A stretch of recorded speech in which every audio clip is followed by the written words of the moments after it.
Hello friend, welcome back to my channel. আজকে তোমাদের সাথে আমি শেয়ার করবো পুকুরের কিছু গুঁড়া মাছের চচ্চড়ি।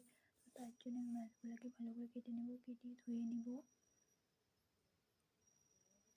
একটু ধোয়ার পরে নুন দিয়ে মাছগুলো মেখে মাছের ময়লাগুলো বের করে নেব।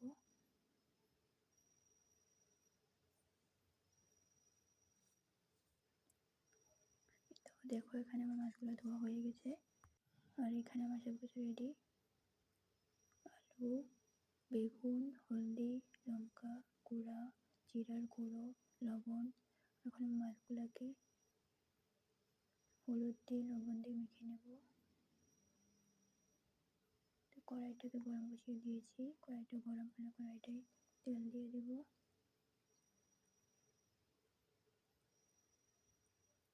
মাছগুলোকে আমি ছেড়ে দেব। কড়াইটা অল্প গরম হলেই মাছগুলোকে ছেড়ে দেবে। কড়াই গরম না হলে মাছগুলো লেগে ধরবে, ওঠানো যাবে না, ভেঙে যাবে।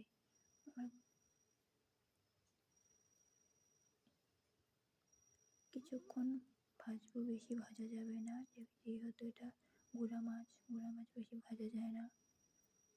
আমার ভাজা হয়ে গেছে, আমি নামিয়ে নেব।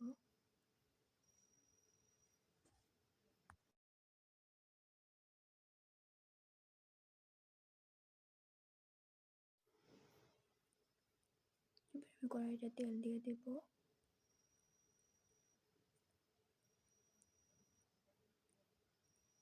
এবার কেটে রাখা পেঁয়াজগুলো দিয়ে দেব।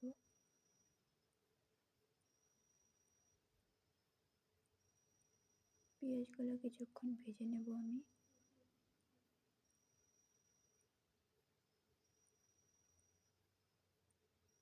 তোমার ভাজা হয়ে গেলে আলুগুলো আর বেগুনগুলো দিয়ে দেব, সাথে লঙ্কার গুঁড়া, জিরার গুঁড়ো, হলদি, লবণ ওগুলো দিয়ে দেবো সাথে।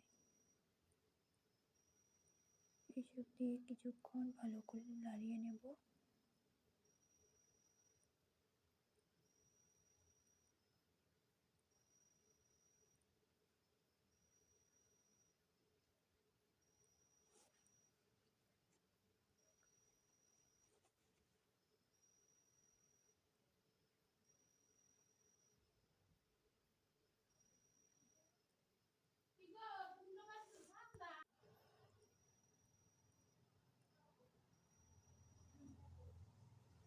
নাড়িয়ে আমি অল্প জল দিয়ে কষিয়ে নেব।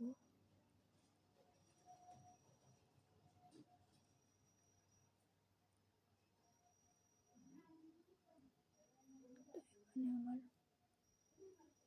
কষানো হয়ে গেছে, ঝোলটা দিয়ে দেব। ঝোলটা বেশি দেওয়া যাবে না, যেহেতু চচ্চড়ি হবে, কমিয়ে দিতে হবে, তোমাদের অনুযায়ী তোমরা দিও।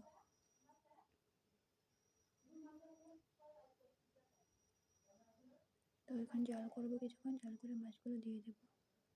মাছগুলো দিয়ে অল্প ঢেকে দেব। ঢেকে দেওয়ার পর কিছুক্ষণ রাখে আমার হয়ে গেছে। দেখো, আলুগুলো সিদ্ধ হয়ে গেছে, আমার সবজিটা রান্না কমপ্লিট হয়ে গেছে। এবার আমি ধইনাগুলো দিয়ে দেবো। ধইনাগুলো দিলে স্বাদটা অল্প আলাদা লাগে।